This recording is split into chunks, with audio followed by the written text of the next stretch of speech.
Hi hello नमस्कार, मी सुवर्णा खेमनार. आज नवीन एका व्हिडिओमध्ये तुमच्या सगळ्यांचं स्वागत आहे. तर तुम्ही बघत असाल तर आज आमच्या घरी यात्रा आहे. तर यात्रा कशाबद्दल आहे तर थोडक्यात मी माहिती सांगते. व्हिडिओ कंटिन्यू करा. आवडला तर चॅनल लाईक करा, शेअर करा, सबस्क्राईब करा.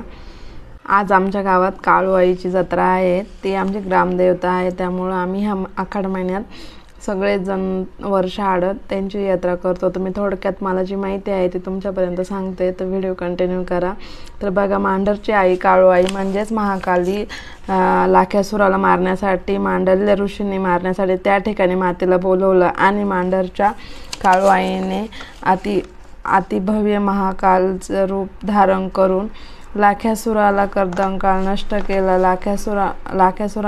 लाख्यासुराने मारलं आणि लाख्यासुराने अंतिम इच्छा पूर्ण केली की आई मला तुझ्या पायाशी जागा दे आणि मला माणसाचं रक्त पाहिजे, असा लाख्यासूर बोलला.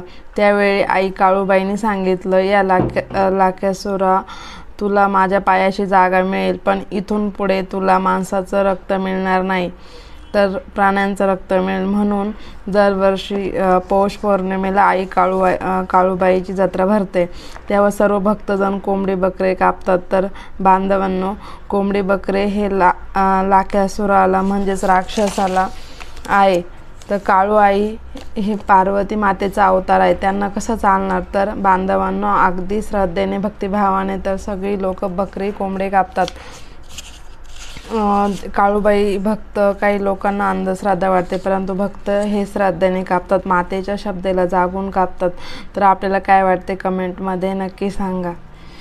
चला, तर आमची इथे तयारी चालू होती भाजी बनवायची. तर इथं बकऱ्याची भाजी बनवायची होती. 100 ते 150 लोकांचे भाजी बनवायची होती. आम्ही सगळी तयारी करून घेतली होती. मसाले वगैरे, कांदा वगैरे कापून वाळवेला वगैरे टाकून तो जाळून त्याची पेस्ट केली. त्यानंतर 1 किलो लसूण सोलून त्याची पेस्ट केली, कोथिंबीर, आणि ठरल्याप्रमाणे आपण तिकडे मटण पण शिजवून घेतलं आहे. मटणमध्ये तेल वगैरे टाकून, तेलात कांदा टाकून त्याच्यात मटण शिजवून घेतलं आहे.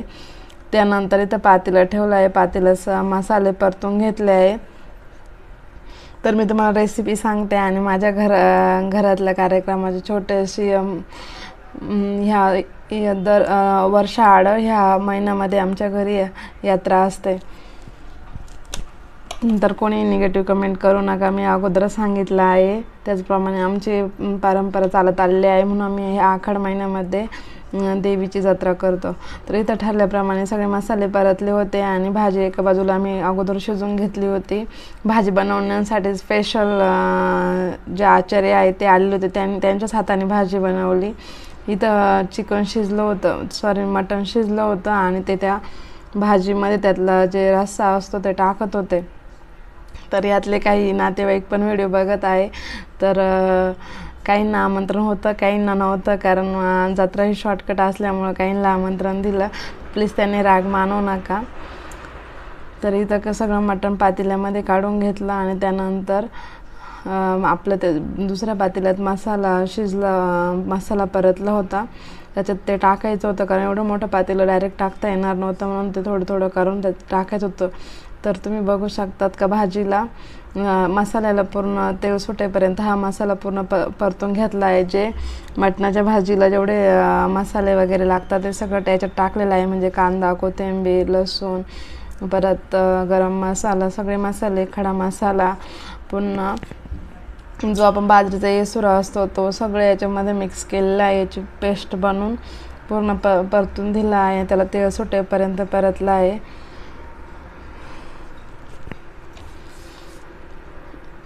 तर माझे व्हिडिओ आवडत असेल तर प्लीज माझ्या चॅनलला लाईक करा, शेअर करा, सबस्क्राईब करा. आणि तसेच माझे डेली ब्लॉगिंगचे तुम्हाला व्हिडिओ बघायला भेटणार आहे. तर या ठिकाणी मी रेसिपी पण सांगितली आहे आणि आमच्या घरात एक छोटासा कार्यक्रम झालेला आहे, तो पण शेअर करण्याचा तुम्हाला प्रयत्न केला आहे. तर माझा दुसरा पण एक चॅनल आहे, सोनू फॅशन डिझायनर. त्याला जसा सपोर्ट केला तसंच ह्या चॅनलला पण सपोर्ट करा. इथे भाजी पूर्ण शिजलेली होती.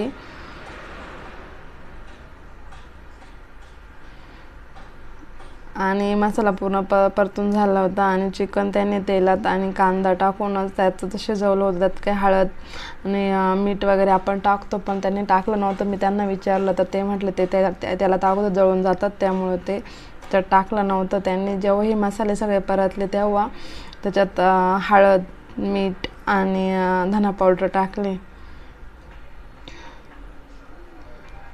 मग आम्ही सगळं मटण त्याच्यामध्ये सोडलं आणि मग आपल्याला पाहिजे तसं पाणी त्याच्यात ॲड केलं, गरम पाणी. आणि अशी भाजीला पूर्ण उकळी सुटली. भाजी पूर्णपणे छान बनली होती आणि सगळीकडं वास सुटला होता.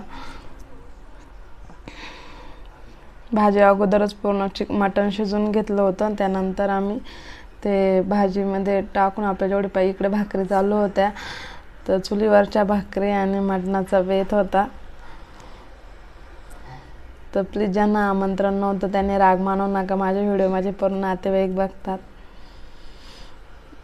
तर त्यानंतर आम्ही सगळे नैवेद्य वगैरे घेऊन देवीला गेलो. हे आमचं मंदिर मोठं आहे आणि हे अगोदरचं स्थान होतं, पण मग तिथंच पूजा वगैरे सगळे आधी करून घेतात. आणि हे मोठं आम्ही मंदिर बांधलं आहे काळूबाई देवस्थान आंबोरे. पण तिथं मटणाचं नैवेद्य पहिलं ज्या ठिकाणी देवी होती त्या ठिकाणी आम्ही पूर्ण नैवेद्य दाखवून घेतला. आणि त्यानंतर मग तुम्हाला थोडंसं आमचं मंदिर वगैरे दाखवलं आहे.